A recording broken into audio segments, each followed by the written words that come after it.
All right, so we were discussing about the structure of flower, within that gynoecium.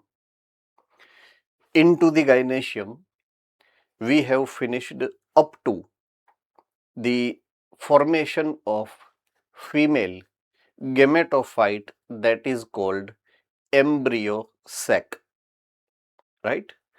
So if we try to recall the information in very short, right? If we remind whatsoever we have gone through till now, fine. So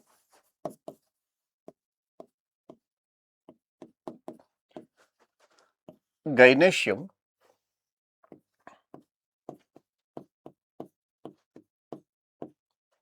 have pistils. Any of the pistil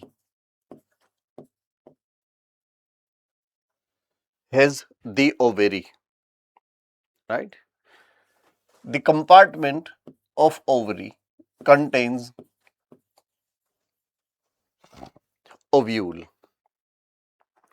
It may be one ovule, it may be more than one ovules. Now, ovule is this structure which is responsible for the generation or for the formation of the embryo sac, right? Okay.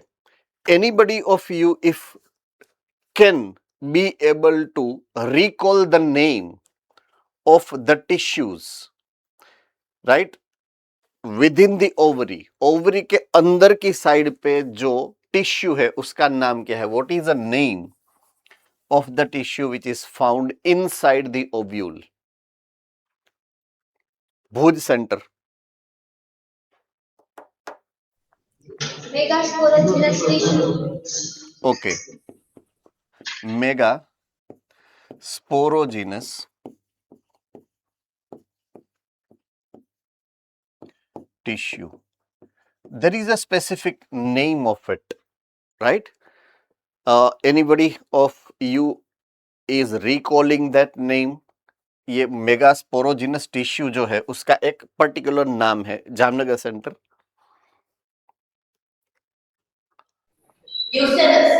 Good. It is nucellus, right? So nucellus is the tissue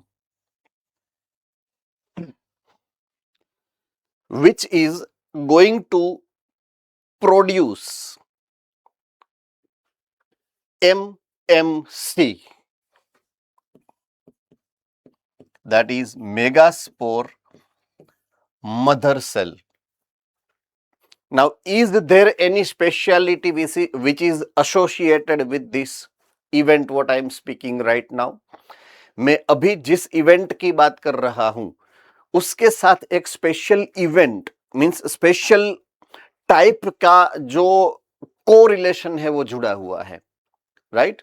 so what's the speciality? वो speciality क्या है जिसके बारे में मैं अभी बात कर रहा हूं?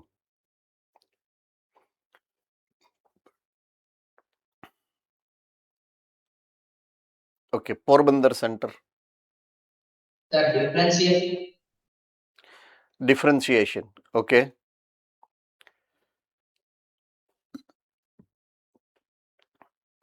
Valsad Center. Forming megaspore tetrad.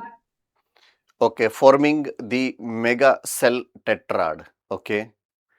Anything else than this? Baroda, Bhaili. Sir, meiosis. Sir, meiosis. Okay. Good, meiosis. Anything else than that?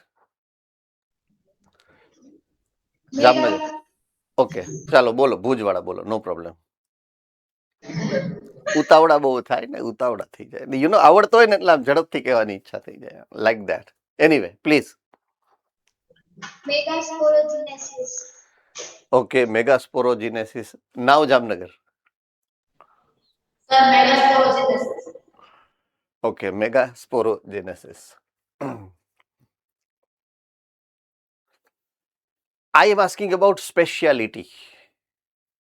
You know, exception, what you find here rather than it is found in the spore formation of mail gametophyte. Mail gametophyte में जो spore formation हुआ उससे यहाँ पर अलग है, special है, कुछ एक इवेंट ऐसा है जो स्पेशल है वहां पर. सो that's what I am asking. Yes Baroda. Not sure but जो मेगा स्पोर्स टिश्यूज है वो 4 मेगा स्पोर्स में मियोसिस होने के बाद 4 मेगा स्पोर्स बनते हैं जिसमें से 3 लीचेंड्रेट हो जाते हैं और एक एक्टिव होता है. Okay, still there is something which is missing. You are not wrong, but that's not the answer what I'm expecting right now. You are not wrong. Your concept is right, but वो अभी आगे आएगा. वलसाड.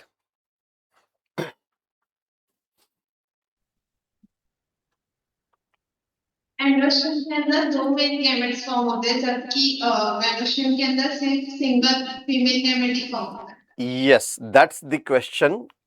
ये जो megaspore mother cell है वो single बनेगा. Only one megaspore mother cell is going to be differentiated. Differentiation तो होना है 100%, लेकिन एक ही सेल का होना है, सिंगल सेल. सो एक एमएमसी बनता है. ये यहाँ की स्पेशलिटी है. वहां पे स्पोरोजिनस टिश्यू था ना एंथर के अंदर, जितने भी सेल्स थे सभी के सभी पीएमसी बन गए थे, बट यहां पे सिर्फ एक ही सेल एमएमसी बनेगा. अब उसके बाद आता है एमएमसी का मियोसिस. इसके बाद में बनेगा मेगास्पोर टेट्राड.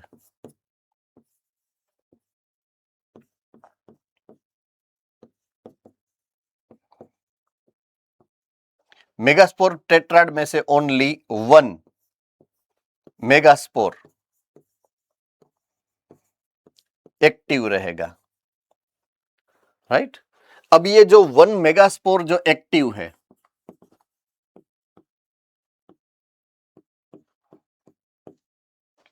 उसके न्यूक्लियस में 3 माइटोसिस होगा. 3 बार माइटोसिस होगा उसका न्यूक्लियस. राइट. तो ये था डिप्लॉइड स्ट्रक्चर और ये बना था हेप्लॉइड स्ट्रक्चर. तो ये हेप्लॉइड स्ट्रक्चर है. राइट. मेगास्पोर और उसका न्यूक्लियस 3 बार 1 by 1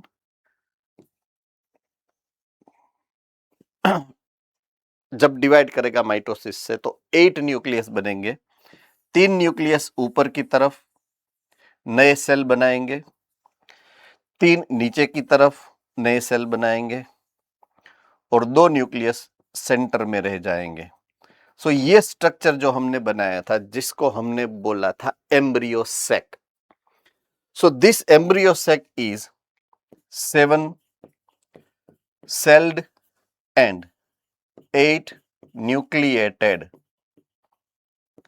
स्ट्रक्चर था. So that's what we have already discussed within this entire discussion of gynoecium. Right. अब 2-1 चीज रह जाती है इसमें डिस्कशन करने में, जिसके बारे में मैं बात करूंगा अभी. तो यहां तक हम पहुंचे हैं. राइट. ओके. सो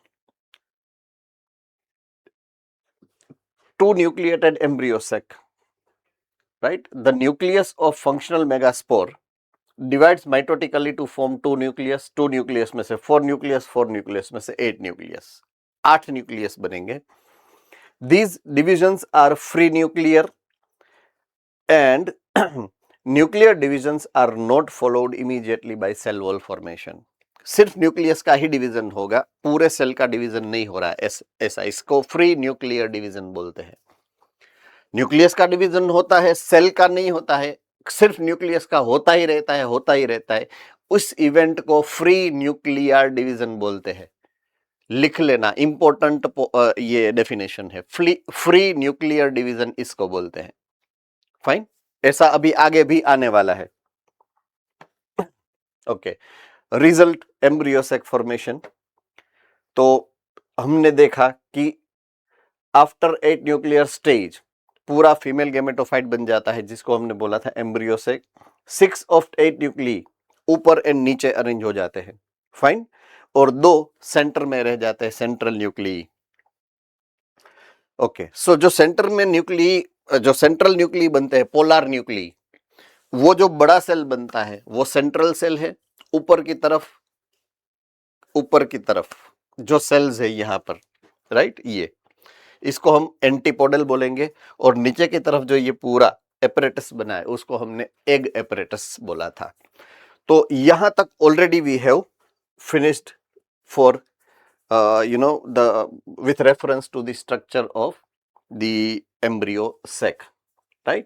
So ये पूरा स्ट्रक्चर जो हमने यहां तक पूरा कर लिया है कि ये 3 एंटीपोडल सेल है, ये एक जो बड़ा सा सेल बीच में है उसको सेंट्रल सेल बोला है, सेंट्रल सेल में ये न्यूक्लियी 2 है जिसको हमने पोलर न्यूक्लियी बोला है, नीचे पूरा का यूनिट जो है यहाँ पर उसको हमने एग एपरेटस बोला है। एग एपरेटस में ये बीच वाला जो बड़ा सेल है वो एग है, एग सेल, साइड के 2 सेल है वो सिनर्जिड सेल है, राइट। सिनर्जिड सेल में ये स्पेशलाइज्ड स्ट्रक्चर है फिलीफॉर्म एपरेटस, राइट। किसी को याद है फिलीफॉर्म एपरेटस के बारे में मैंने जब समझाया था कि अभी बाकी है या हो गया है? बाकी है, ऑल राइट, फाइन। सो उसके बारे में आगे समझाता हूं, फाइन, ओके।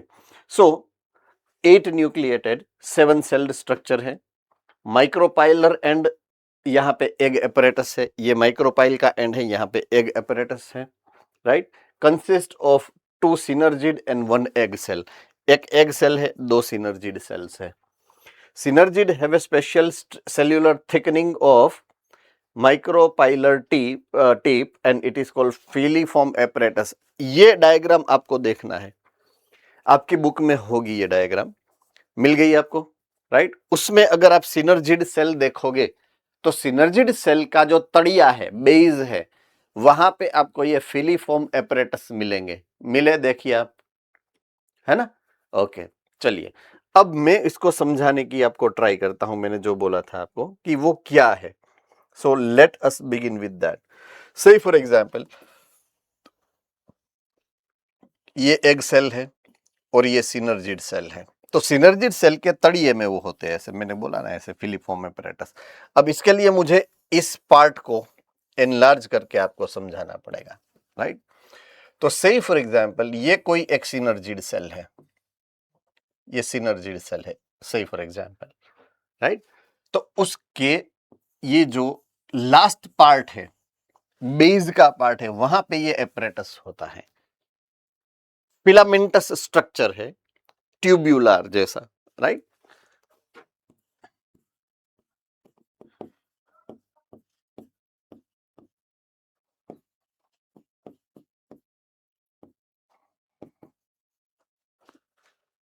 ओके, से फॉर एग्जांपल जब पोलन ग्रेन एस्टेब्लिश होने के बाद पोलन ट्यूब बनती है, ये पोलन ट्यूब वो 2 मेल गैमिट को लेके आ रही है, 2 वरराजा को लेकर आ रही है, याद आ गया ना वो पूरा अपना पोलन ग्रेन वाला हिस्सा, है ना। तो इसके अंदर ये 1 और ये 2 मेल गैमिट्स हैं, तो वो मेल गैमिट यहां तक पहुंचेंगे, ऐसे यहां तक पहुंचेंगे, फाइन। जब यहां तक पहुंचेंगे तो उसको अंदर जाना है, मेल गैमिट्स को उसके अंदर जाना है। से फॉर एग्जांपल अगर मैं बात करूं तो ये है,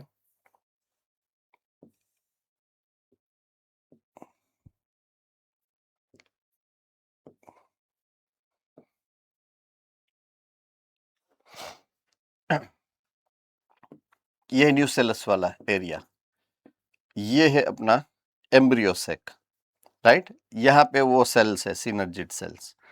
तो यहां से पोलन ट्यूब आएगी,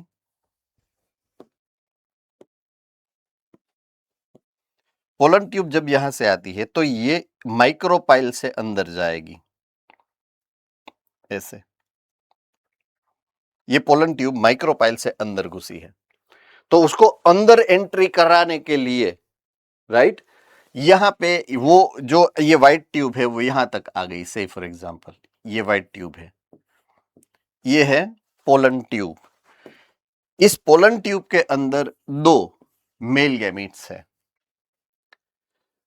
अब ये फिलीफॉर्म एपरेटस का काम क्या है, इसके साथ फ्यूज हो जाना।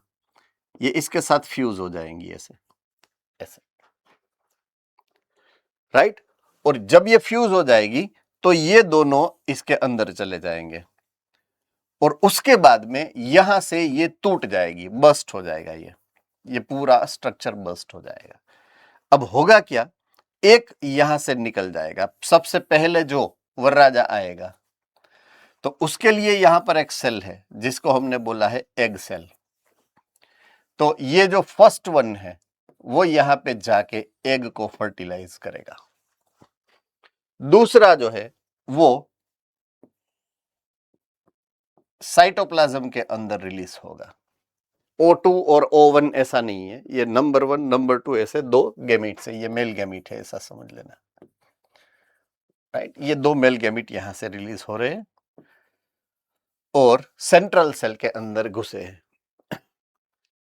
रेडी। तो दूसरा जो घुसा उसके लिए तो कन्या है नहीं अभी, तो सेंट्रल सेल के जो वो न्यूक्लियस थे ना, पोलर न्यूक्ली, उसके साथ वो ज्वाइंट हो गया है, बहनपणी के साथ मैरिज कर लिया उसने, है ना। जो कन्या की बहनपणी थी ना उसके साथ उसने मैरिज कर लिया, तो उसका भी हो गया।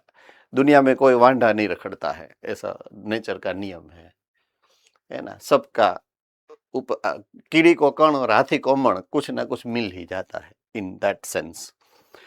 सो दोनों एक एक बार फर्टिलाइजेशन करते हैं। एक जो फर्स्ट नंबर का है उसने यहां पर एग सेल के साथ फर्टिलाइजेशन किया, राइट। और दूसरा जो है यहां पर उसने सेंट्रल सेल के साथ फर्टिलाइजेशन किया।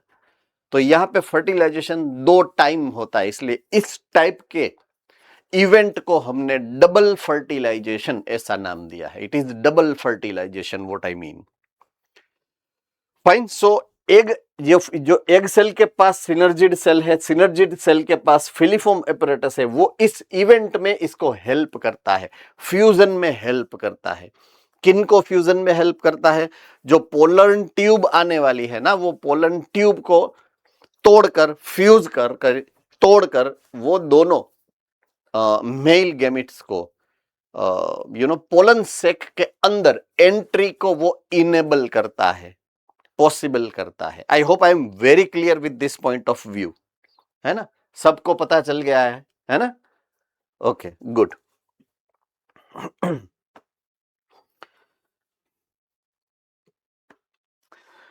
Fine. So that's the overall story जो हमने अभी सीखी, जानी, पहचानी, and that's it for this point as well. ये पॉइंट भी यहां पर खत्म हुआ। अब हम जा रहे हैं नेक्स्ट स्टेप ऑफ डिस्कशन में। तो as you all no,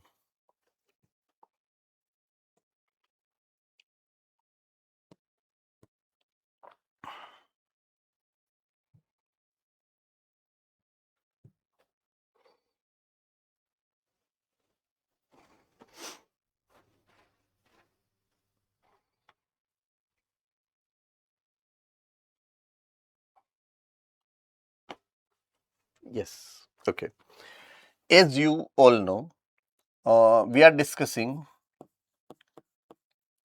sexual reproduction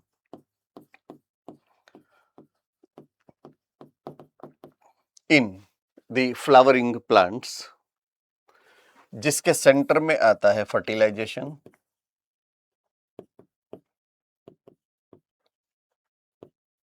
जिसको मैंने अभी समझाया आपको डबल फर्टिलाइजेशन क्यों बोला जाता है।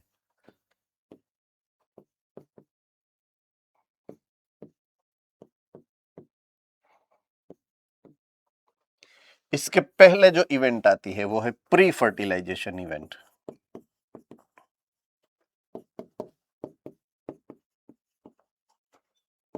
जिसके 2 स्टेप्स है। पहला गैमेटोजेनेसिस यानी कि गैमिट फॉर्मेशन,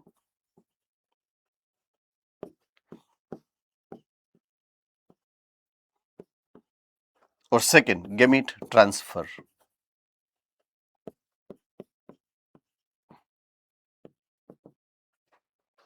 राइट, तो हम जिस सीक्वेंस को लर्न कर रहे हैं उस सीक्वेंस में हम प्री फर्टिलाइजेशन इवेंट, राइट, उसका गैमेटोजेनेसिस यानी कि गैमेट फॉर्मेशन हमने कंप्लीट किया है अब तक। राइट, अब तक हम जहां पर पहुंचे हैं वो ये पार्ट है। तो अब इसके बाद का जो पार्ट अभी हम शुरू कर रहे हैं वो ये है गैमेट ट्रांसफर। हमने गैमेटोजेनेसिस के बारे में यानी कि गैमेट फॉर्मेशन के बारे में पूरी 2 टाइप के स्ट्रक्चर हमने स्टडी किए। एक मेल गैमेट कैसे प्रोड्यूस होता है एंड एक फीमेल गैमेट कैसे प्रोड्यूस होता है। दोनों के स्ट्रक्चर को अलग अलग और एक सीक्वेंशियल इवेंट में हमने स्टडी किया है। अब हम बात करेंगे गैमेट ट्रांसफर की। ओके, तो यहां पे आपको और एक चीज को रिवाइज करके याद करना पड़ेगा फिर से। वो कौन सी चीज है? तो सेक्सुअल रिप्रोडक्शन के बारे में जब हमने बात करी थी, it is type of sexual reproduction based on development.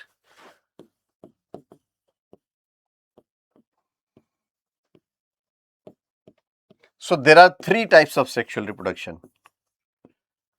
right? Based on development, further development, उसके 3 टाइप हमने अलग अलग किए थे। तो anybody of you have that idea कि वो 3 टाइप कौन से हैं? वलसाड सेंटर सबसे पहले।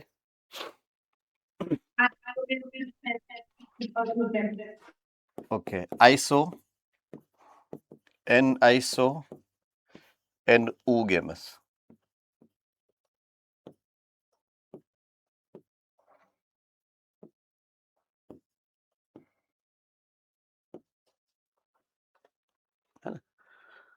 ओके, जब ये चैप्टर शुरू हुआ तब मैंने इसके बारे में डिटेल में थोड़ी इंफॉर्मेशन शेयर करी थी आपके साथ। अकॉर्डिंगली जब हम बात करेंगे sexual reproduction in higher plant का मतलब है फ्लावरिंग प्लांट यानी एंजियोस्पर्म्स।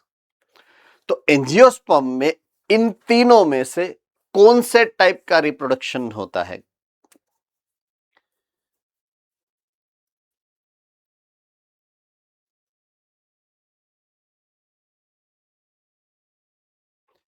आइसोगेमस होता है, एन आइसोगेमस होता है या oogamous होता है। 3 टाइप के रिप्रोडक्शन में से कौन से टाइप का रिप्रोडक्शन यहां पर एंजियोस्पर्म के अंदर होता है?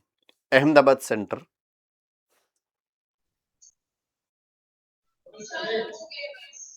ओके, oogamous टाइप का, राइट।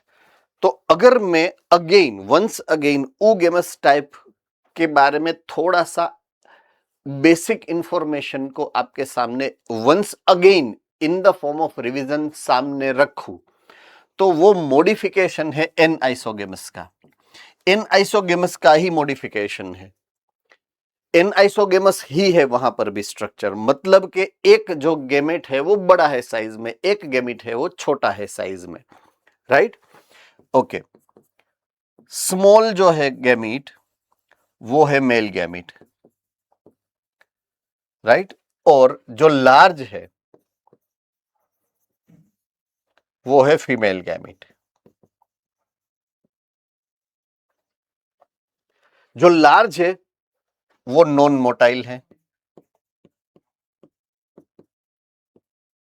कंपल्सरीली, राइट, एंड जो मेल गैमेट स्मॉल है वो मोटाइल है।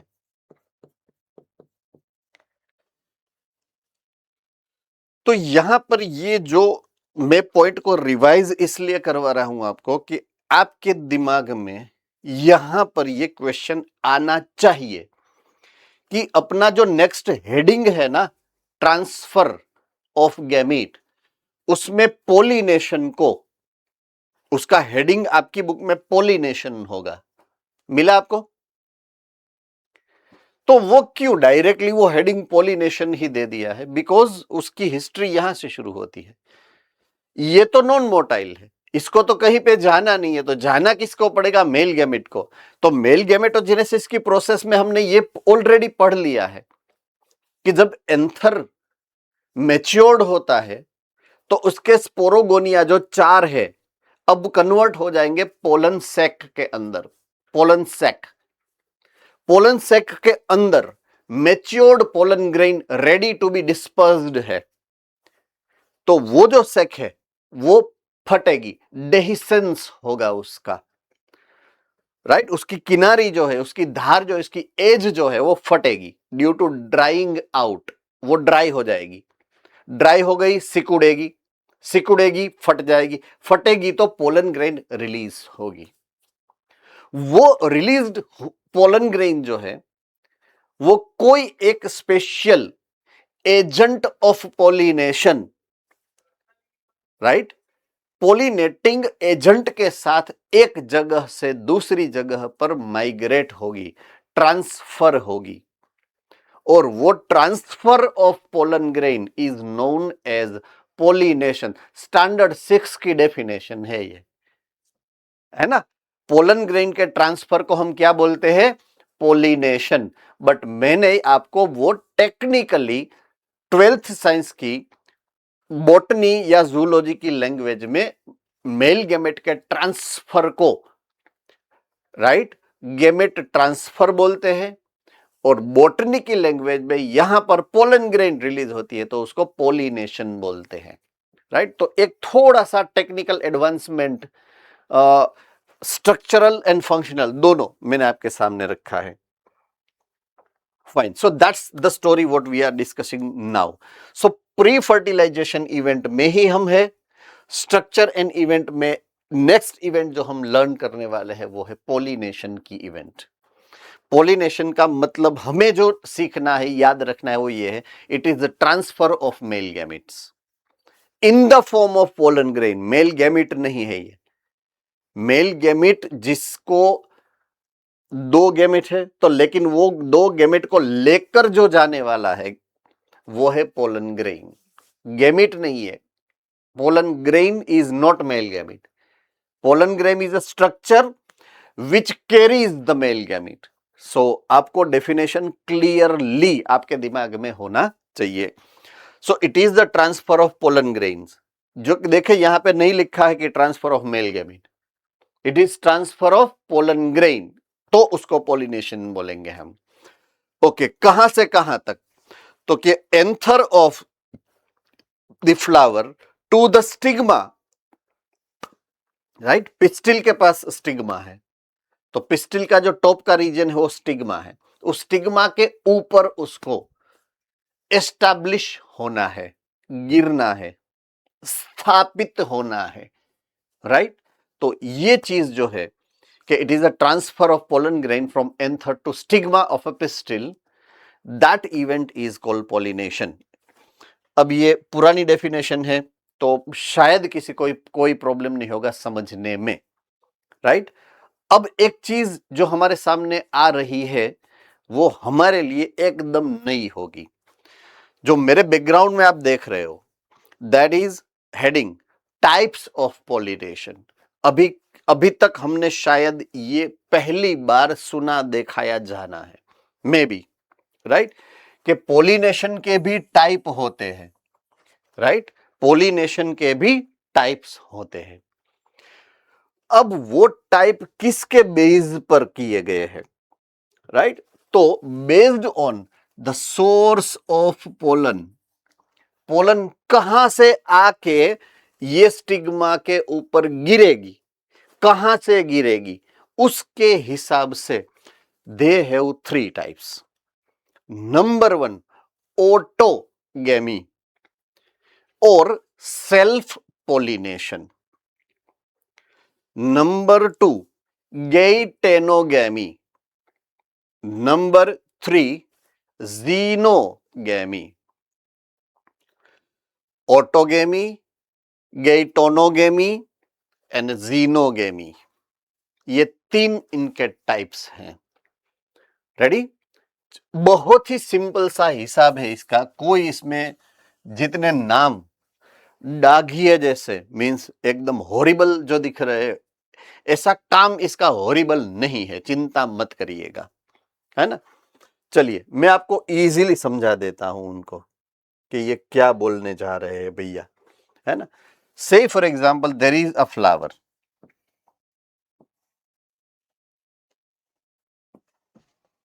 ये कोई एक फ्लावर है, राइट। अब इसकी ये ओवरी है, इसका ये स्टिग्मा है, यहां से एंथर है, ये एंथर की पोलन ग्रेन अगर इसके अंदर जाती है, सेम फ्लावर है, राइट, तो इसको हम ऑटोगेमी यानी कि सेल्फ पोलिनेशन बोलेंगे। क्या बोलेंगे? Self pollination, right. So type of जो पोलिनेशन है उसमें प्लांट 1, प्लांट कितने हैं? एक ही प्लांट है। नंबर ऑफ प्लांट कितने हैं? एक। फ्लावर कितने हैं? एक ही है, सिंगल फ्लावर है। फ्लावर का खुद का ही, ये खुद का ही स्टेमेन है, राइट।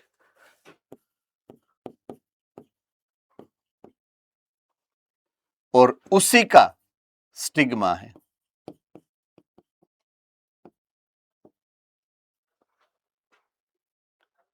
तो एक ही फ्लावर का स्टेमेन है, वो ही फ्लावर का स्टिग्मा है। जब ऐसा होगा तो दैट इज कॉल्ड ऑटोगेमी यानी कि self pollination.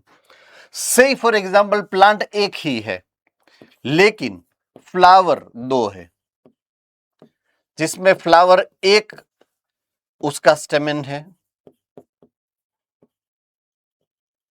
Right, and second जो फ्लावर है उसका स्टिग्मा, उसके अंदर ट्रांसफर ऑफ गैमीट हो रहा है, तब उसको हम बोलेंगे गेइटोनोगेमी। क्या बोलेंगे? गेइटोनोगेमी। तो ऐसा दूसरा फ्लावर है यहां पर,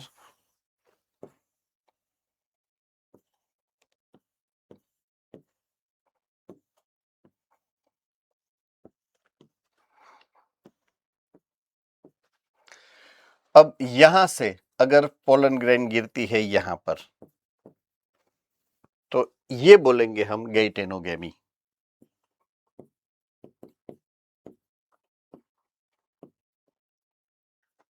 ये हो गई ऑटोगेमी।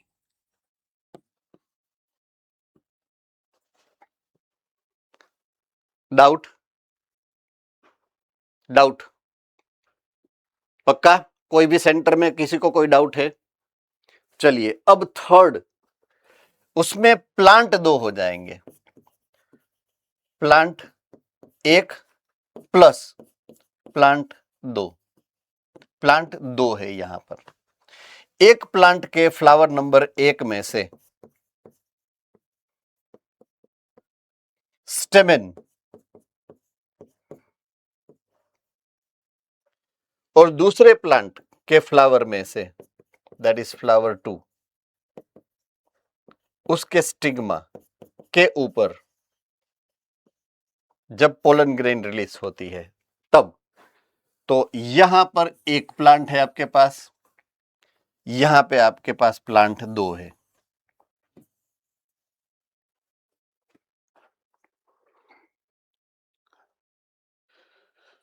चलिए इसमें किसी को कोई डाउट है? यस और नो? किसी को कोई डाउट? कोई भी सेंटर नहीं? ओके, सूरत, भुज, बड़ोड़ा, जामनगर, अहमदाबाद, वलसाड, मोडासा, सुरेंद्रनगर, पोरबंदर, कोई डाउट? Okay good fine. अब एक मैं एडिशनल पॉइंट ऑफ व्यू यहां पे आपके सामने रख रहा हूं। एडिशनल पॉइंट ऑफ व्यू, नाम लिख रहा हूं सिर्फ, आपको हो सकता है तो याद रख लेना है। जेनेटिक्स में ये वर्ड्स आने वाले हैं इन फ्यूचर, राइट। ये पोलिनेशन के लिए मैंने लिखा है।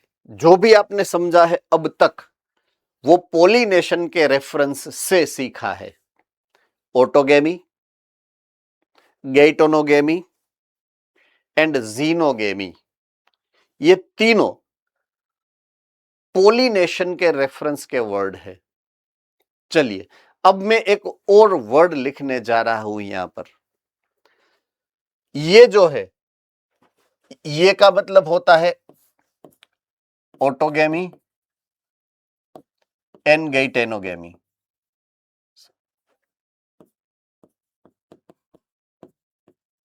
राइट, ये दोनों के लिए मैंने एक वर्ड लिखा है सेल्फिंग। सेल्फिंग, क्या लिखा है? सेल्फिंग। और इसके बारे में मैं अगर वर्ड लिखूं दैट इज जीनोगेमी, तो जीनोगेमी के बारे में इसको मैं लिखूंगा क्रॉसिंग।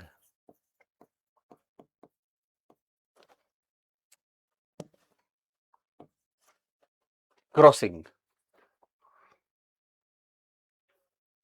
सेल्फिंग एंड क्रॉसिंग ऐसा वर्ड है।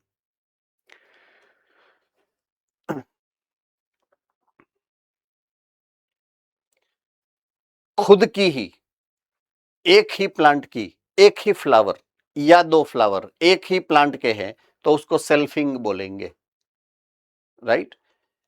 एंड अगर दो प्लांट है डिफरेंट डिफरेंट, दोनों अलग अलग प्लांट है, एक की मैं पोलन ग्रेन लूंगा, दूसरे के ऊपर अगर मैं इंटेंशनल इंप्लाई करता हूं, डालता हूं, तो उसको क्रॉसिंग बोलते हैं।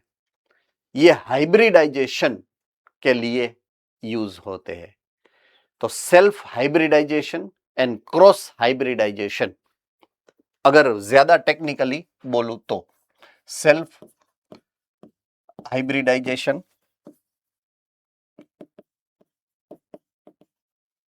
And cross hybridization, right. तो जो मेंडल ने एक्सपेरिमेंट किए थे स्टैंडर्ड 10 में आपको आया था, राइट। तो F1, उसके दो पेरेंट अलग थे, एक टॉल था एक ड्वार्फ शॉर्ट था, किसको याद है? तो दोनों प्लांट अलग है डेफिनेटली, तो वो क्या हो गया? क्रॉसिंग हो गया। उसको क्रॉसिंग बोलते हैं, क्रॉस हाइब्रिडाइजेशन बोलते हैं उसको। लेकिन उसी एक्सपेरिमेंट के उसके नेक्स्ट लेवल पे जब वो F1 का था, तो F1 का उसने सेल्फिंग किया था, राइट। एक ही माँ बाप के दोनों जो मींस ऑफस्प्रिंग थे उसके बीच में सेल्फ पॉलिनेशन करवाया था उसने, सेल्फिंग हुआ था वहां पर। ये याद रखना है, मैंने बोला था ना वो जेनेटिक्स में आएगा, तो मैंने आपको याद भी करवाया कि कहां पे आने वाला है। वो अगेन आने वाला है चैप्टर नंबर 4 के अंदर, उसकी डिस्कशन में ही करूंगा आपके साथ। फाइन, चैप्टर नंबर 4 में लेने वाला हूं। चैप्टर नंबर 5 जेनेटिक्स का है, वो आपके सेंटर में से लेंगे टीचर, है ना। तो उसके जब हम डिस्कशन में लेंगे तब फिर से मैं वापस याद कराऊंगा कि वहां पे हमने सेल्फिंग एंड क्रॉसिंग के बारे में बात की थी, तो वो रेफरेंस ये है सेल्फिंग एंड क्रॉसिंग का। Fine, okay. Any doubt? किसी को कोई डाउट है तो पूछ सकते हैं, otherwise I am moving forward to the next point of discussion. Yes sir, which centre? Okay, बाइली। सॉरी, फिर से एक बार बोलो पहले। हाँ, फिर से एक बार रिवाइज कर दो, जो पहले वाला स्लाइड था ना आपने बताया।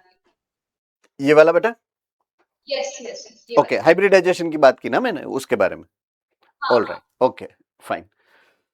पोलिनेशन के बारे में हमने पढ़ा, self pollination number 1, and geitonogamy 2, means autogamy and geitonogamy, जहां पे एक ही प्लांट है।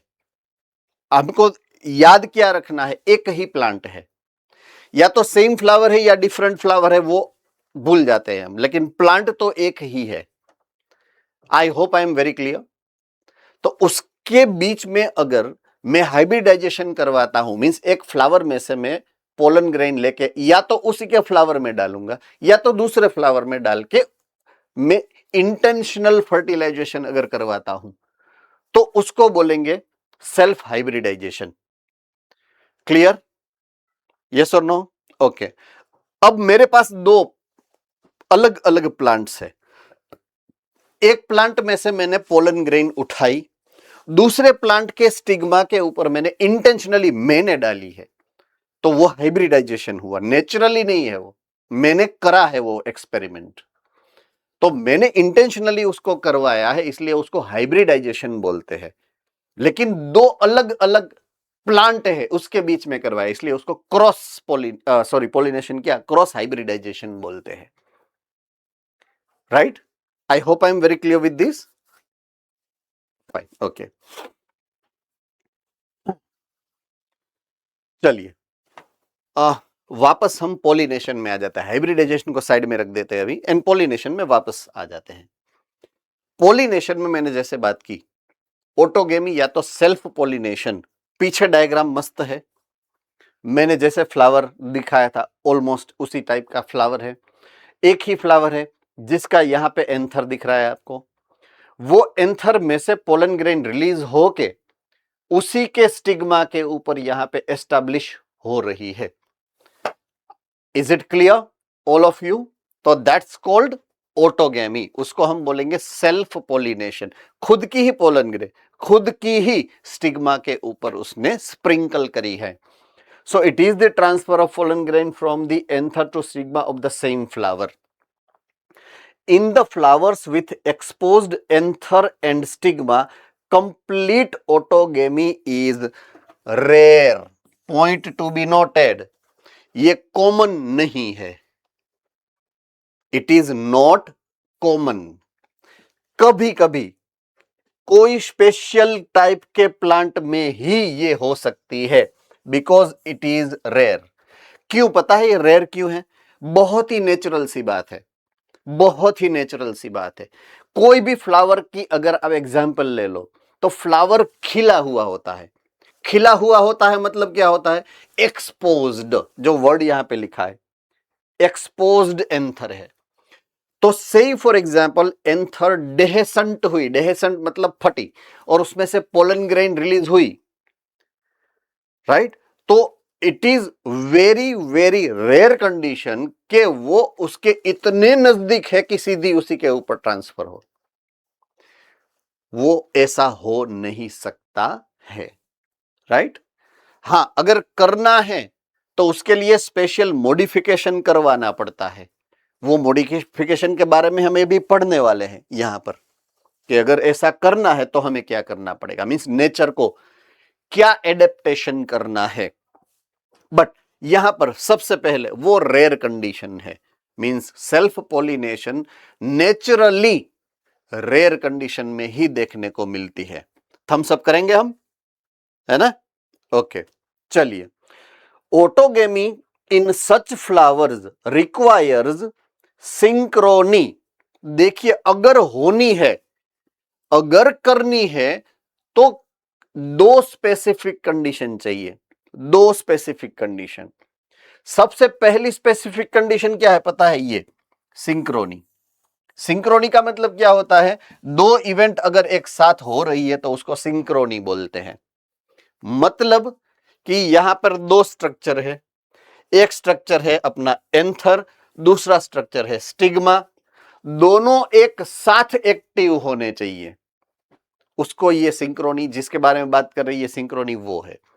तो synchrony in pollen release and stigma receptivity, जो वर्ड को आपको पकड़ना है।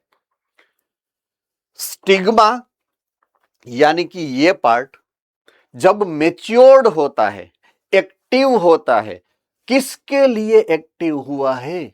किसके लिए? मोदी सर की लैंग्वेज में है, मोदी सर ऐसे बोलते हैं ना भाषण में, बहनों और भाई किसके लिए मैं ये काम कर रहा हूं, ऐसा है।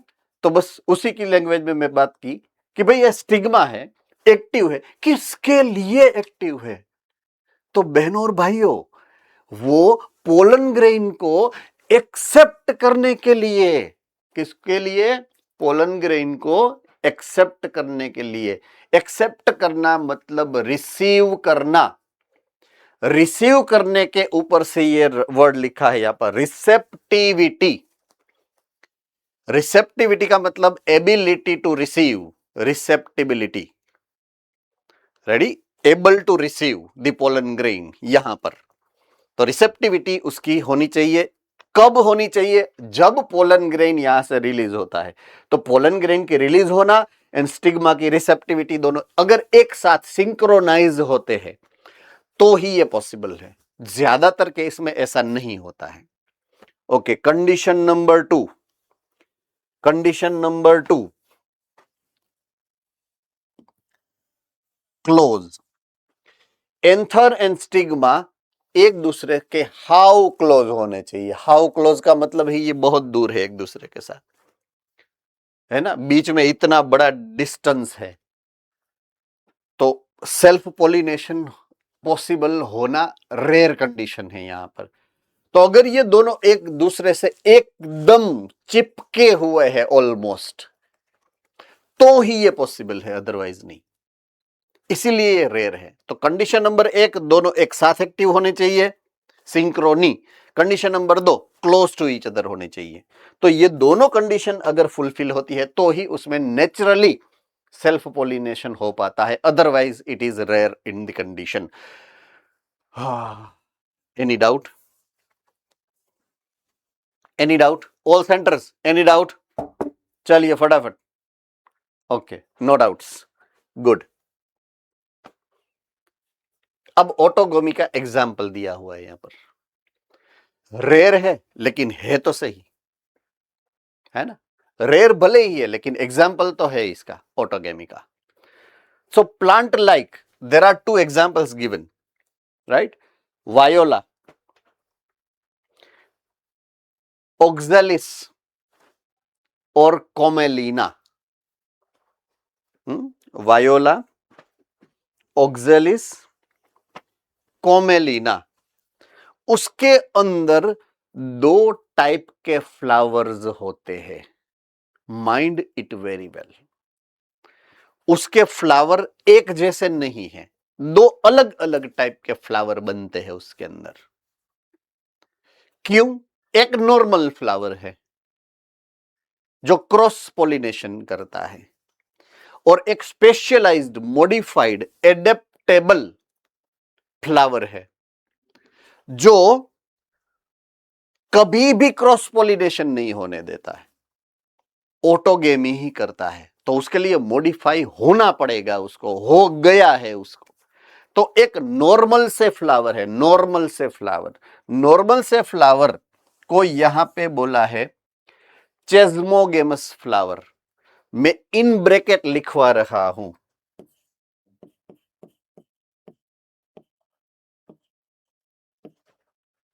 नॉर्मल फ्लावर है वो, राइट?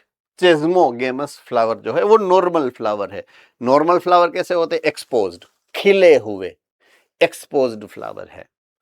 दूसरे है क्लेस्टोगेमस। क्या है? क्लेस्टोगेमस मीन्स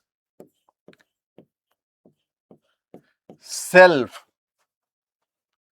यानी कि ऑटोगेमस। सेल्फ पोलिनेशन नहीं, ऑटोगेमस लिख रहा हूं।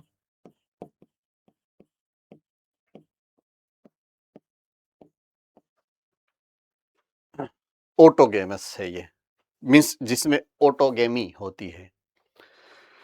चलिए अब मैं आता हूं डायग्राम के अंदर, है ना। ये डायग्राम आपकी बुक में दी गई है, सबको मिल गई है, राइट? तो अगर आप ऊपर की तरफ देखोगे तो यहां पर आपको नॉर्मल से फ्लावर्स देखने को मिलेंगे जिसमें लिखा है क्लियर कट कि ये चेस्मोगेमस है। मिला सबको? तो उसके नीचे हम लिख देंगे नॉर्मल फ्लावर, है ना। लिख दो नॉर्मल फ्लावर।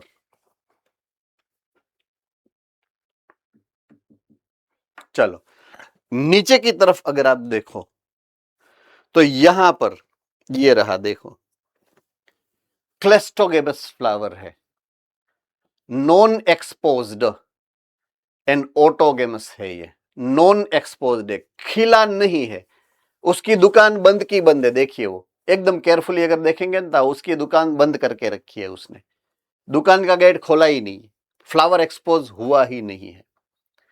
तो अगर दुकान बंद है तो अंदर का सामान अंदर ही रहेगा, ना अंदर का सामान बाहर जा सकता है और ना ही बाहर का सामान अंदर आ सकता है। I hope I am very clear with this, है ना? किसको पता नहीं चला मैं जो समझाने जा रहा हूं? सभी सेंटर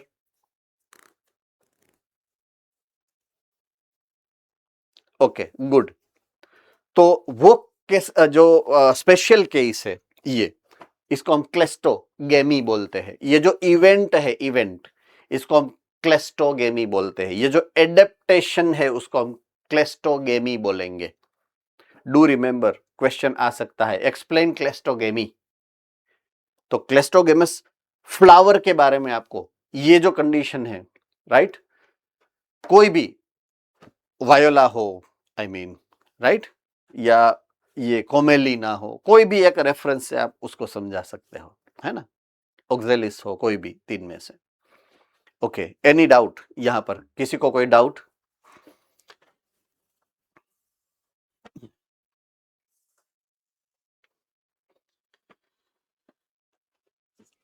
तो पहला chasmogamous flower, they are similar to the flower of the other species, exposed anther, exposed stigma. तो यहां पे नॉर्मल क्रॉस फर्टिलाइजेशन होना है। एंड दूसरे है क्या? क्लेस्टोगेमी, क्लेस्टोगेमस फ्लावर है ये। तो they do not open at all, खुलते ही नहीं है, खिलते नहीं है, फ्लावर बंद ही रहते हैं। Anther and stigma lies close to each other. Condition number 2, दोनों एक दूसरे के एकदम नजदीक रहने चाहिए। किसको याद है दो कंडीशन? एक तो दोनों एक साथ एक्टिव होनी चाहिए, दूसरा दोनों एक दूसरे से नजदीक, क्लोज टू ईच अदर होने चाहिए। तो ये कंडीशन देखिए, lies close to each other, condition fulfil हुई है, इसलिए इसमें ऑटोगोमी है पाता है, अदरवाइज ऑटोगेमी नहीं हो पाती है ना?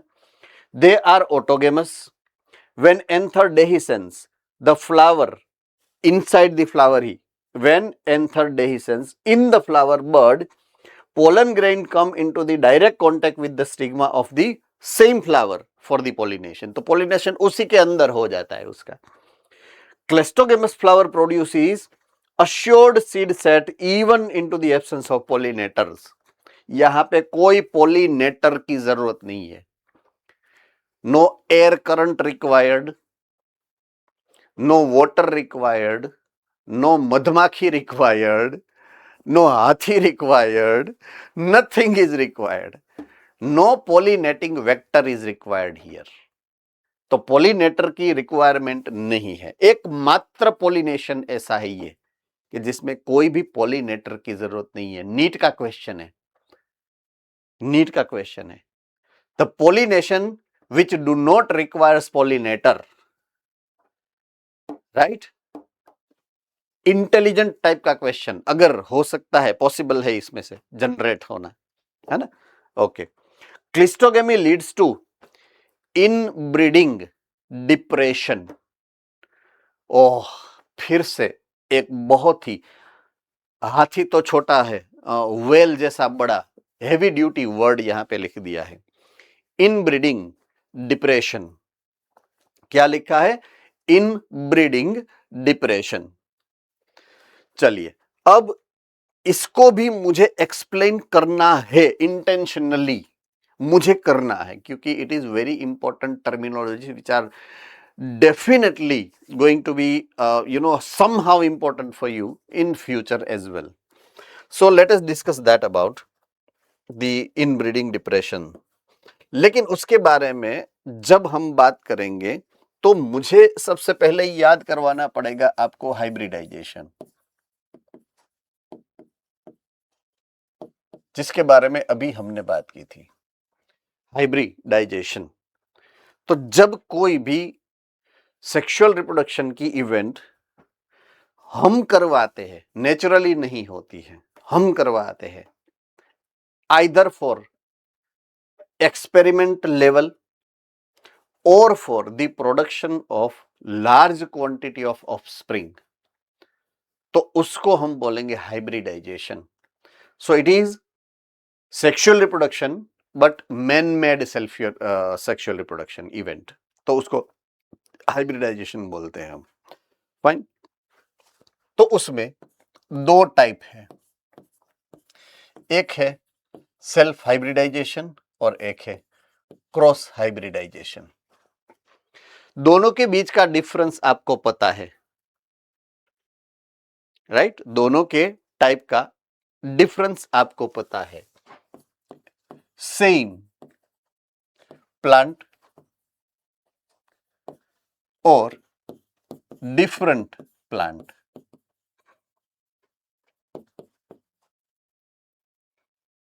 उनके बारे में, उसके बीच में जब फर्टिलाइजेशन होगा तो उसको सेल्फ या तो क्रॉस हाइब्रिडाइजेशन हम बोलेंगे. ओके. अब हमारे लिए ये दो वर्ड वेरी इंपॉर्टेंट बनने वाले हैं, राइट? अब हम याद करने वाले हैं चैप्टर नंबर 10 स्टैंडर्ड 11, जिसमें दो टाइप के सेल डिवीजन को आपको समझाया गया है. एक है माइटोसिस और एक है मियोसिस.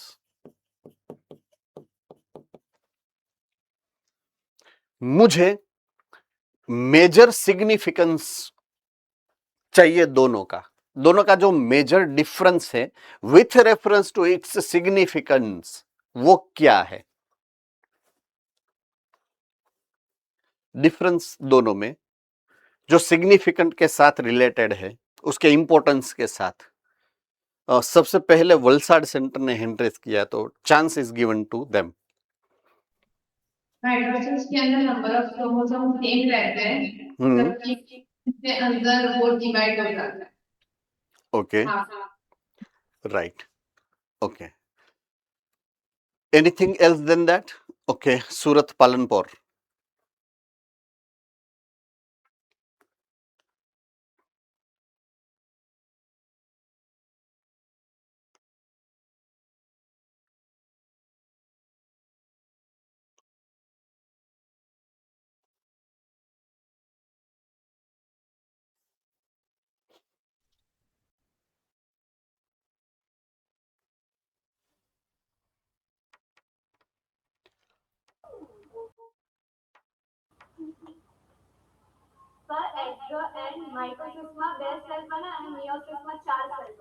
ઓકે, 2 and 4 સેલ બને. ઓલરાઈટ. ઓકે. હજી કોઈક હતું, કોણ હતું હેન્ડરેઝમાં? અમદાવાદ હતું કે નહીં? ઓકે. પોરબંદર? ભુજ આવું છું, ચિંતા ન કરો, આવું છું. I am coming to you. Sir mitosis वो उसमें इक्वेशनल डिवीजन होगा, मतलब जो फ्लोइडी होगी ना वो इक्वल डिस्ट्रीब्यूट होगी, और मियोसिस में रिडक्शनल डिवीजन होगा, उसके अंदर फ्लोइडी है वो भी इक्वली सेपरेट होगा. All right, fine. Anything else? Bhuj centre.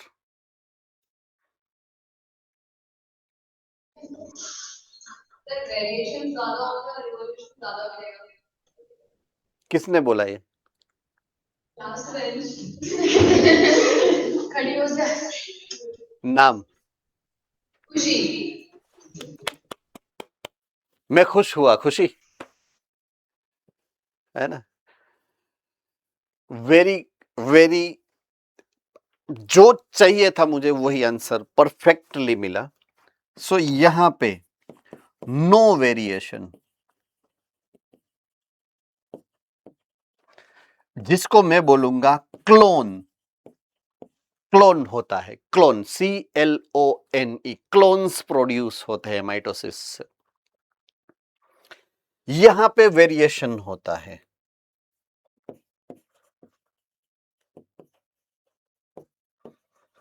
Right, that is difference होता है। जितनी भी ऑफस्प्रिंग्स होंगी सभी में डिफरेंस होगा, जितने भी नए सेल बनेंगे सेल में डिफरेंस होगा उसके जीनेटिक स्ट्रक्चर के अंदर। फाइन, क्यों ये चेंज होता है? बिकॉज उसके अंदर क्रॉसिंग ओवर होना है, इसलिए। राइट, इसमें किसी को कोई डाउट होना नहीं चाहिए। अगर फिर भी है तो आप पूछ सकते हो, मैंने जो आपको समझाया उसमें कोई डाउट है तो। Okay, intention of nature, right. अगर मैं बोलूं कि अभी अर्थ के ऊपर कोई मल्टी सेल्यूलर स्ट्रक्चर प्रेजेंट है ही नहीं, ओनली यूनिसेल्यूलर ऑर्गेनिज्म ही है इस अर्थ के ऊपर, राइट। तो mitosis and meiosis with that reference हमें जो अब समझ में आना चाहिए ही ये कि ये डिवीजन के टाइप नहीं है, ये यूनिसेल्यूलर स्ट्रक्चर या सिंगल सेल का either mode of asexual reproduction है या either mode of sexual reproduction है। तो ये सेल्यूलर रिप्रोडक्शन के दो टाइप है। बहुत ही ऊंचे लेवल की मैं बात समझाने जा रहा हूं। अब मैं जो समझा रहा हूं वो अभी मैं जो बात कर रहा हूं वो एक अप लेवल की बात है, नीट या एम्स के लेवल की बात है ये। तो ये ना कि सेल डिवीजन है, बट अगर यूनिसेल्यूलर स्ट्रक्चर की बात करो, सिंगल सेल की बात करो, तो cell division is equal to cell reproduction. किसको याद है? चैप्टर नंबर 1 में आया है ये स्टेटमेंट। अगर किसी को याद है, chapter number 1 and chapter number 8 में ये आया है कि अगर यूनिसेल्यूलर स्ट्रक्चर की बात करो आप, तो सेल डिवीजन गिनो या सेल्यूलर रिप्रोडक्शन गिनो, दोनों एक ही है। तो अगर मैं सिंगल सेल की बात करूं तो mitosis is asexual reproduction and meiosis is sexual reproduction. अगर मैं अपनी बात करूं, अपनी मतलब human race, all developed organism, या हम जिसकी बात कर रहे हैं flowering plant, means highest development multicellular organism, तो अगर सेक्सुअल रिप्रोडक्शन करना है तो उसको क्या करना पड़ेगा? मियोसिस। सिंपल सी बात है। तो वो तो क्लोजली एसोसिएटेड इवेंट ही हुई ना, जो मैं समझाने जा रहा हूं। That's what I am saying कि मैं जो आपको जो कॉन्सेप्ट समझाने जा रहा हूं वो कॉन्सेप्ट क्या है? एक लेवल के ऊपर का कॉन्सेप्ट है ये, है ना। सो प्लीज डू को relate those two events here. चलिए इसको मैं अभी साइड में रख रहा हूं क्योंकि वो हमारा मैटर ऑफ डिस्कशन नहीं है।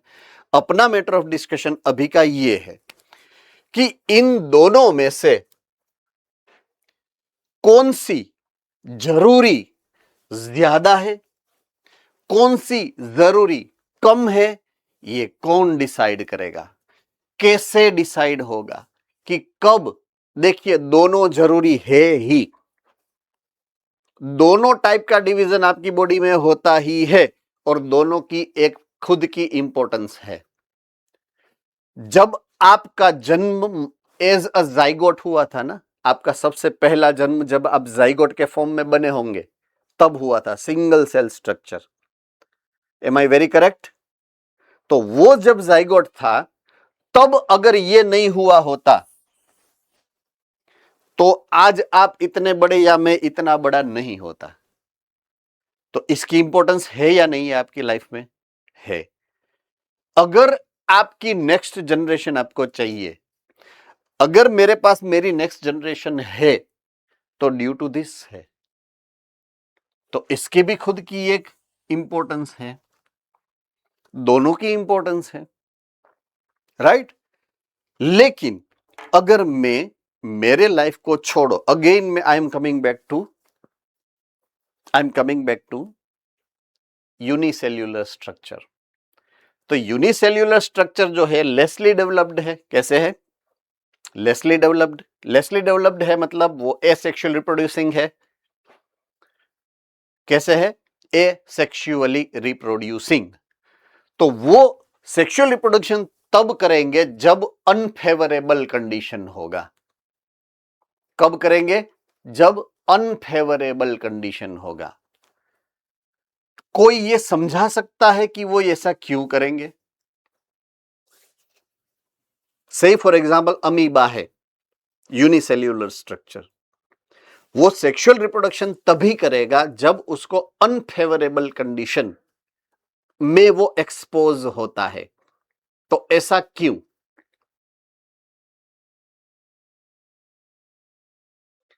आपको खुद का दिमाग लगा के जितना आप समझ सकते हो आप मुझे रिप्लाई कर सकते हो। There is no point of, क्योंकि ये आपका सिलेबस का पार्ट नहीं है अभी, मैं सिर्फ आपसे शेयर कर रहा हूं नॉलेज को।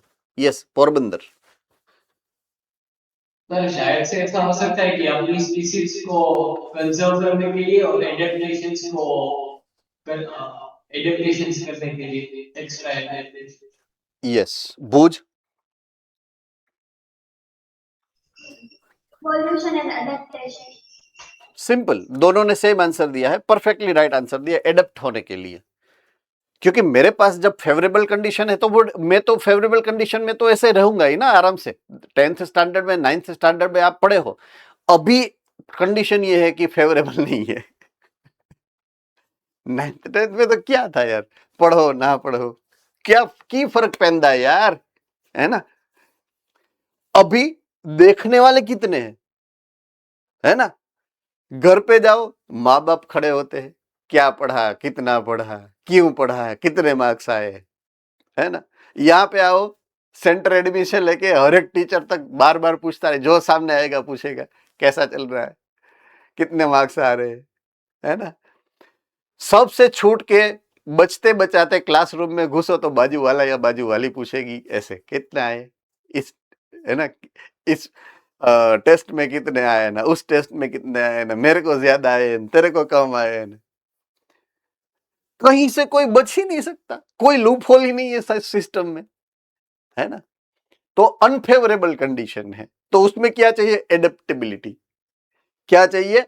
एडेप्टेबिलिटी। तो कोई भी अगर से फॉर एग्जांपल यूनिसेल्यूलर स्ट्रक्चर है, वो अगर अनफेवरेबल कंडीशन में एक्सपोज्ड है तो उसको खुद को बदलना पड़ेगा। खुद को बदलना है मतलब लक्षण, ट्रेट्स को बदलना है। ट्रेट्स बदलना है तो क्या करना? ट्रेट्स जनरेट कौन करता है? प्रोटीन।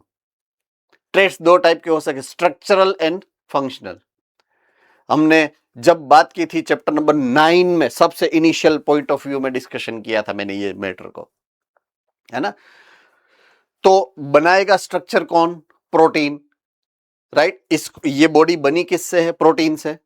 इस बॉडी को चला कौन रहा है? प्रोटीन, एंजाइम्स, है ना। तो अगर मुझे बॉडी बनानी है तो भी प्रोटीन चाहिए। अगर मुझे इस बॉडी का स्ट्रक्चर जो बनाना है तो प्रोटीन चाहिए। इसी बॉडी से काम लेना है, फंक्शन करवाने हैं तो भी मुझे प्रोटीन चाहिए।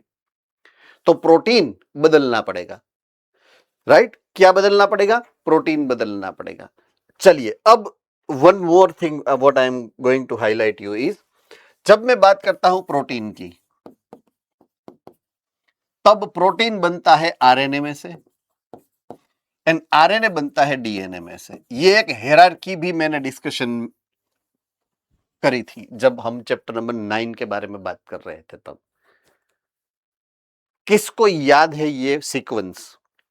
डीएनए में से आरएनए बनेगा और आरएनए में से प्रोटीन बनेगा। किसको याद है ये? Okay fine good. ये जो है ना, इसको हम बनेंगे जेनेटिक मटेरियल।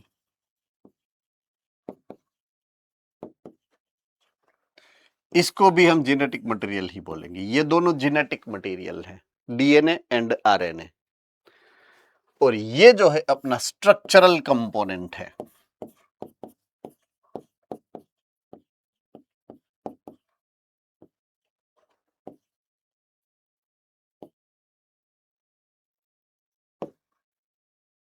क्या है ये? स्ट्रक्चरल कंपोनेंट, है ना। एक जनरेशन में दूसरे जनरेशन में जो ट्रांसफर होता है वो डीएनए है, राइट। अब एक्सप्रेस जो होता है वो ये है, प्रोटीन। अब एक्सप्रेस का मतलब क्या है? What can you justify the expression? Expression का मतलब आप क्या जस्टिफाई कर सकते हो? मैं जब बोला कि जस्टिफाई होता है, एक्सप्रेस होता है, तो इसका मतलब क्या हो सकता है? एक्सप्रेस होना। यस, भूत सेंटर। To show characteristics. फिर से एक बार। Show characteristics. Showing the characteristic feature, right? Showing the characteristic feature. Say for example, जब आप खुद एक जाइगोटिक फॉर्म में थे, सिंगल सेल था, उसके अंदर उसका एक न्यूक्लियस था, उस न्यूक्लियस के अंदर डीएनए था, उस डीएनए में सब लिखा था कि ये नंग कैसा होगा, सब लिखा था उसमें कि मेल होगा, फीमेल होगा, राइट, लंबा होगा या शॉर्ट होगा, दुबला होगा कि मस्त बजाना होगा, खाता पीता घर का, यू नो, है ना, अच्छा होगा, बुरा होगा, पढ़ेगा नहीं पढ़ेगा, पढ़ने देगा नहीं पढ़ने देगा, ये सब लिखा हुआ था उसके अंदर, लेकिन कोड वर्ड में लिखा था। कैसे लिखा था? कोड वर्ड्स में लिखा था। वो जो कोड वर्ड है ना, वो कोड वर्ड किससे बने थे? इससे नहीं, इससे बने थे कोड वर्ड। कोड वर्ड ये है, genetic material. Single cell zygote, उसका न्यूक्लियस, उसके अंदर ये था, जेनेटिक मटेरियल था। तो जितना भी कोड वर्ड आपको मिला है ना, वो कोड वर्ड कॉम्बिनेशन है। एक कोड आपको मदर ने दिया है, एक कोड आपको फादर ने दिया है। आपके पास कोई एक ट्रेट के लिए नहीं, कोई एक कैरेक्टर के लिए दो दो ऑप्शन है, दो ट्रेट है, दोनों में से एक एक्सप्रेस होगा, एक शांति से बैठा रहेगा, राइट। आपके पास दो ऑप्शन, आपके पास मतलब वो जाइगोट के पास दो ऑप्शंस थे। कोई भी कैरेक्टर के लिए दो दो ऑप्शंस है हमारे लिए, एक मदर दे रही है, एक फादर दे रहा है, दोनों में से एक को एक्सप्रेस होना है। अब यही पॉइंट ऑफ व्यू को अगर हम दिमाग में रख के सोचे ना, तो हमारी जात को जब आईने के सामने रख कर कंपेयर करें ना, तो हमारे अंदर दो फैमिली की कैरेक्टरिस्टिक फीचर आपको देखने को मिलेगी। एक आपको कैरेक्टरिस्टिक फीचर मिलेगी आपकी मैटरनल फैमिली की, और कुछ कैरेक्टरिस्टिक फीचर मिलेगी आपको अपनी पैटर्नल फैमिली की। यूजुअली स्ट्रक्चर एक फैमिली का होता है और बुद्धि दूसरे फैमिली की होती है। यूजुअली ऐसा होता है। यूजुअली सोच समझने का तरीका अगर चाचा, बुआ, पप्पा जैसा है, तो बॉडी स्ट्रक्चर मामा जैसा हो सकता है, मासी जैसा हो सकता है, मम्मी जैसा हो सकता है। आप कंपेयर करके देखना, you will enjoy this comparing, मजा आएगा। This is the science what you are learning right now. यही तो आप सीख रहे हो अभी जेनेटिक्स में, यही सीखना है हमें। That's what the story of genetics है ना, कि कोई भी कैरेक्टरिस्टिक फीचर अगर फॉरवर्ड होती है वन जनरेशन में से दूसरे जनरेशन में, तो वो कौन सा मैकेनिज्म है जिससे वो फॉरवर्ड होती है? तो जेनेटिक इंफॉर्मेशन इज दैट। एक सेल के अंदर वो थी, कोड वर्ड में थी। वही कोड वर्ड को एक्चुअली ये बनाने की रिस्पॉन्सिबिलिटी किसको मिली? प्रोटीन को। प्रोटीन था तो ये बना आपके सामने, प्रोटीन था तो मेरे सामने ये सब बैठे हैं। प्रोटीन ने बनाया है आपको, प्रोटीन ने बनाया है मुझे, जिसका कोड वर्ड कौन है? डीएनए, आपके अंदर भी डीएनए था, मेरे अंदर भी डीएनए था, जिसने मेरा स्ट्रक्चर और आपका स्ट्रक्चर डिजाइन किया वो है protein. I hope I am very clear with this, है ना? गुड। चलिए एक छोटी सी इंफॉर्मेशन और शेयर कर देता हूं। तो कोई भी अगर सेल है, नॉर्मल सा सेल, मेरी बॉडी में से एक सेल मैंने निकाला, उसका जो अगर न्यूक्लियस में देखूं, न्यूक्लियस के अंदर जो मटेरियल है वही, इसका नाम है जेनेटिक मटेरियल।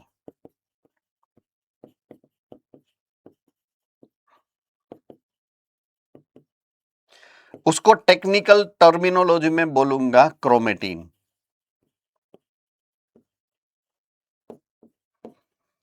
क्या बोलूंगा मैं? Chromatin, right? क्रोमेटिन है। क्रोमेटिन में दो टाइप का मटेरियल होता है, एक है जेनेटिक मटेरियल और एक है protein, that is nucleic acid. ये न्यूक्लिक एसिड है।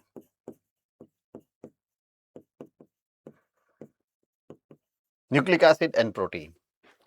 न्यूक्लिक एसिड दो टाइप के हैं, DNA and RNA, and protein जिसको आप पहचानते हो हिस्टोन। किसको पता है हिस्टोन प्रोटीन? किसने सुना है ये नाम? Okay, good good. तो यहां पर ये पूरा मैकेनिज्म आपके दिमाग में परमानेंट स्टोर होना चाहिए कि ऐसा एक्चुअल में होता है। कोई भी न्यूक्लियस है ना, उसके अंदर कभी भी क्रोमोसोम नहीं होता है। मैंने क्रोमोसोम नहीं लिखा है, देखिए यहां पर क्रोमोसोम नहीं है, क्रोमेटिन है। देखिए क्रोमेटिन है, क्रोमोसोम नहीं है न्यूक्लियस के अंदर। डू रिमेंबर दिस, है ना? क्रोमोसोम कब होता है, कौन बता सकता है? क्रोमोसोम कब होता है?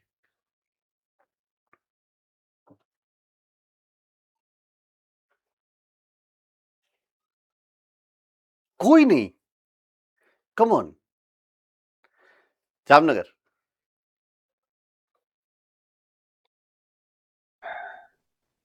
सर जब वो पैर में होता है तब, जब वो पैर में होता है तब, नहीं समझ में आ रहा है। सर जब वो पैर में होता है तब उसको क्रोमोसोम बोल सकते पेक होता है, हैं। पैर में होता है, पैर में, जोड़ी में। अच्छा पैर में होता है तब। Okay okay okay.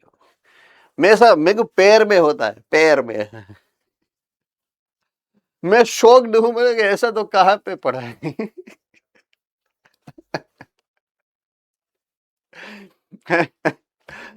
That's great. कभी कभी लाइव जोक्स होते हैं, यू नो, ये उसका एग्जाम्पल लाइव जोक का, है ना? एसटीवी सूरत,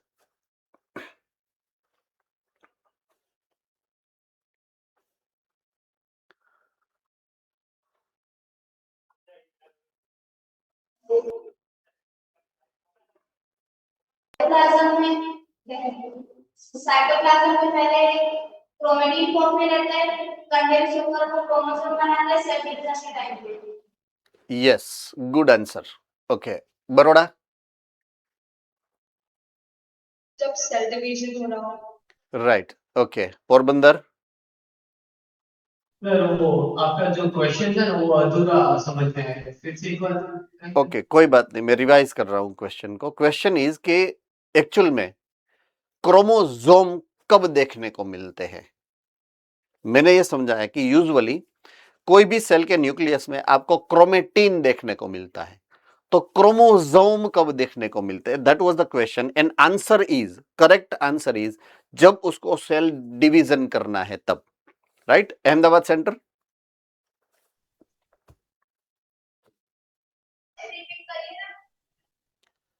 ओके, फिर से रिपीट कर रहा हूं। Right, my question was, right, कि कोई भी सेल के अंदर उसका जो न्यूक्लियस होता है, न्यूक्लियस के अंदर क्रोमेटिन होता है। तो क्रोमोसोम कब देखने को मिलता है? तो क्रोमोसोम कब देखने को मिलता है? उसका आंसर है हाँ, यस, सेल डिवीजन में प्रोफेज में उसमें क्रोमोसोम बनते हैं एंड मेटाफेज में आप उसको माइक्रोस्कोप के अंदर देख सकते हो। ये याद रखना है। जब आपको देखना है तो मेटाफेज में देख सकते हो, जब वो बनते हैं तब प्रोफेज में बनते हैं, बनकर तैयार हो जाएंगे मेटाफेज में। बनना जो प्रोसेस है वो इवेंट होगी प्रोफेज के अंदर। रेडी? सबके मगज में ये बराबर फिट हो गया है कि नहीं हुआ है? चलिए फटाफट। Okay, good. सो ये कुछ मैटर ऐसी थी जो मुझे आपके साथ रिवाइज करवानी थी, दिमाग में फ्लरिश करवानी थी एक बार, है ना? Okay, so inbreeding depression is the word what I am right now highlighting. Inbreeding depression. तो अगर कंटिन्यूअस इनब्रीडिंग होता है, इनब्रीडिंग मीन्स सेल्फ पॉलिनेशन, तो कोई वेरिएशन क्रिएट नहीं हो सकता है। क्या होता है? कोई वेरिएशन क्रिएट नहीं होता है।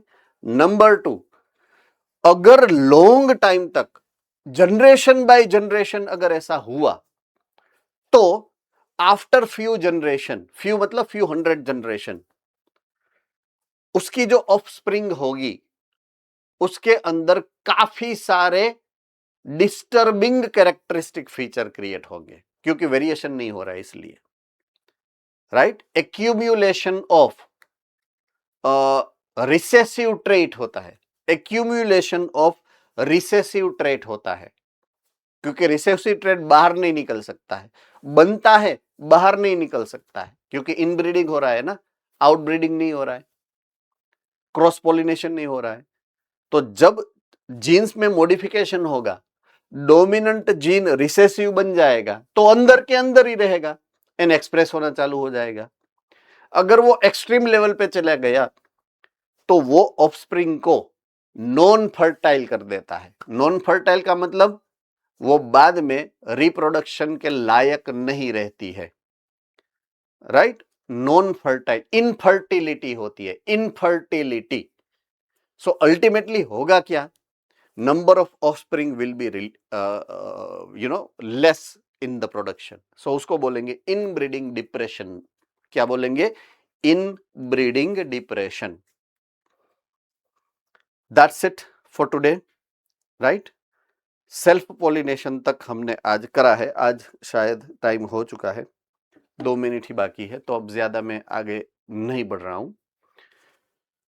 बात की बात हम नेक्स्ट लेक्चर में करेंगे। वलसाड सेंटर में से कोई डाउट है? I think yes please. Sir, ये इनब्रीडिंग डिप्रेशन का मतलब क्लियरली समझ नहीं आया।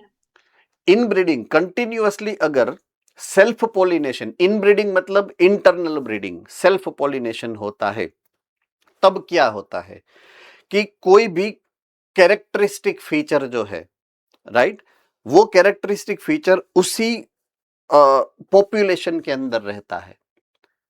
राइट? जीन से 2 टाइप के होते हैं, एक है डोमिनेंट जीन, एक है रिसेसिव जीन। डोमिनेंट जीन अच्छा होता है यूजुअली, राइट, एंड रिसेसिव में वो बैड रिजल्टिंग होता है।